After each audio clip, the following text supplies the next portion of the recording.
The Sumerian game is often overlooked in video game history, and that includes myself, but its importance in history needs to be showcased. Today, we look at the Sumerian game, which is often regarded as the first video game with a narrative, and Mabel Addis is regarded as the first video game writer and first female video game designer, according to a critical hit.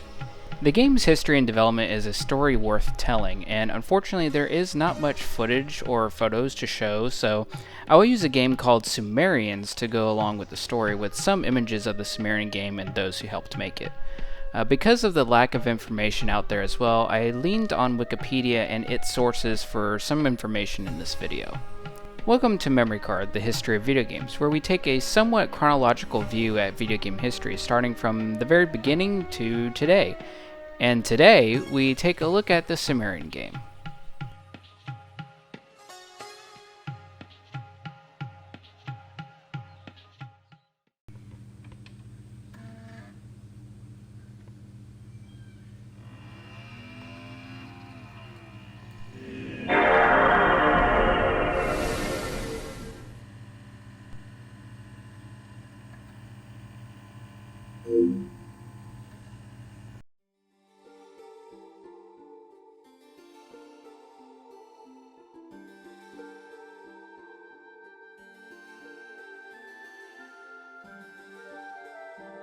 The story begins in 1962 as the Board of Cooperative Educational Services of Westchester County, New York, began discussing with IBM researchers about the use of computers in education. Dr. Noble Gividen firmly believed that computers like the Carnegie Tech Management game that was being used in colleges and universities could also be used to help small rural districts in Westchester. Bruce Moncrief, James Deneen, and Dr. Richard Wing held a workshop with 10 teachers from the area to discuss the use of simulation games in classrooms. One of those teachers was Mabel Addis, who was a teacher at Katona Elementary in New York. She is often credited for the writing of the game as well as leading the project. Addis also sought to include basic economic models and had studied Mesopotamian civilizations when she was in college. Based on the workshop, the board applied for a $96,000 grant to the United States Office of Education to continue the study of the idea of computer games in classrooms for 18 months. The project would be alongside IBM and the New York State Education Department. In 1963, the early development of the Sumerian game began. While Addis proposed the idea of including basic economic models in the game, Moncrief was also inspired by Monopoly and the prior research paper Teaching Through Participation in Microsimulations of Social Organization by Richard Neer. The game, named the Sumerian game, was a text-based game written in the Fortran programming language, but unlike most text-based games, this one pioneered such elements as cutscenes and what many gamers now experience today, content patches, according to the gamer. The game is credited as having the first cinematic and unskippable cutscene in video game history. The game never reached the big commercial success like the Oregon Trail, but that is because the technology for making video games commercially available was kind of lacking during this time. Instead, an IBM 1050 connected to an IBM 7090 mainframe computer was the only way to play the game. Only one player could play at a time, and the main demographic were 6th graders. In 1966, Addis essentially created the first patch for a video game in history as she rewrote the script to make the gameplay less repetitive and shortened it, according to the gamer. This patch also included a couple of new games that were called the Sierra Leone game and the Free Enterprise game. However, after this year, the game disappeared and only some slides exist at the Strong National Museum of Play. All three who had developed the game have since passed away. However, Dr. Richard L. Wing wrote a report on the game in 1967, which is available on archive.org. He described the reasoning of the choice of Sumerians for the game. It was to, quote, protest against the growing tendency in school curricula to ignore the pre-Greek civilizations, in spite of the growing weight of scholarly evidence as the important role which this prehistory and early history should play in our understanding of the processes by which our society has come to be what it is. Quote, children and others have identified the development of settled farming as a necessary forerunner of urban civilized social organization.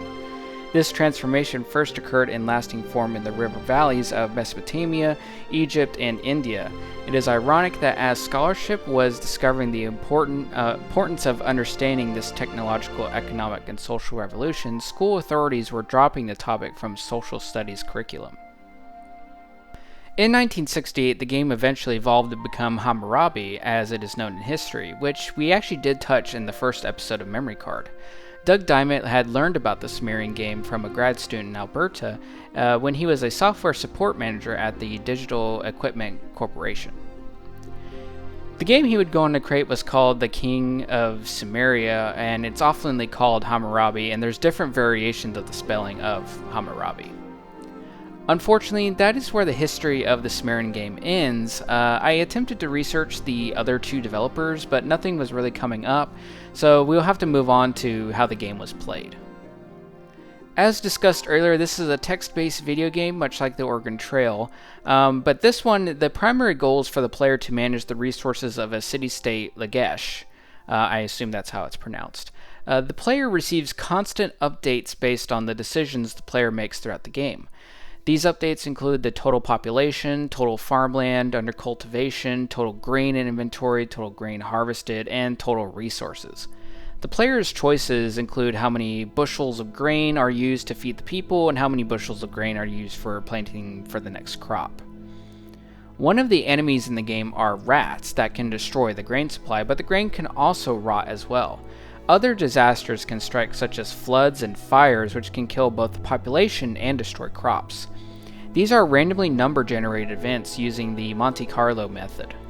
The game will give tips and suggestions, but in the end it is up to the player to succeed. The game splits into three parts, Luduga, Luduga 2, and Luduga 3. I assume that's how those are all pronounced, all with different variables and story elements. Cutscenes are also shown via cassettes that were synchronized to a slideshow and are unskippable, according to a critical hit. The revisions by Addis in 1966 included an amplification and clarification of the objectives and facts, generalizations, and concepts implied in the scripts of the three rulers. The next step was a revision of the parameters with a view to make them more realistic. And then also the number of plays made by the student was reduced to 30, with the messages condensed to reduce the repetitious nature of the economic reports. Visuals formerly used as motivational and illustrative devices were improved to contribute directly to learning. And this is all coming from Wing's report as well. There really is not much else to this game beyond this, so this was going to be a pretty short episode. It is a basic game with an important part in the history of video games. It had the first video game cutscene and things of that nature. Unfortunately, there's just not much else to say about it. I dug as deep as I could, and just regarding this game, there's just not much there. But again, it was incredibly important to talk about Mabel Addis and the game's importance to bring such features that gamers are so used to today. The Sumerian game goes often unnoticed, but survives in the history books of video games.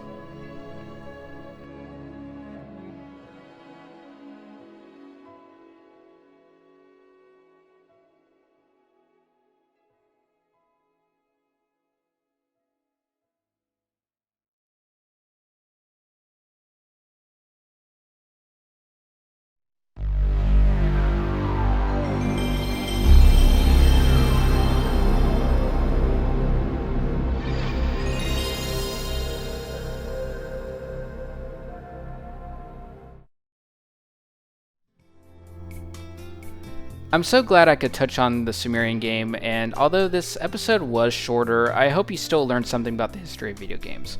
Unfortunately, I feel a lot of these more simple games will produce short episodes, but as we go along and the histories become more complex, we have much to talk about.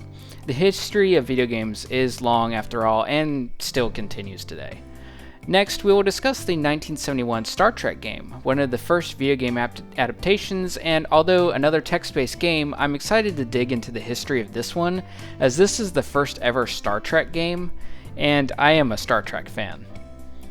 As always, I could not make this without my sources, so please check out all the sources I used for this video.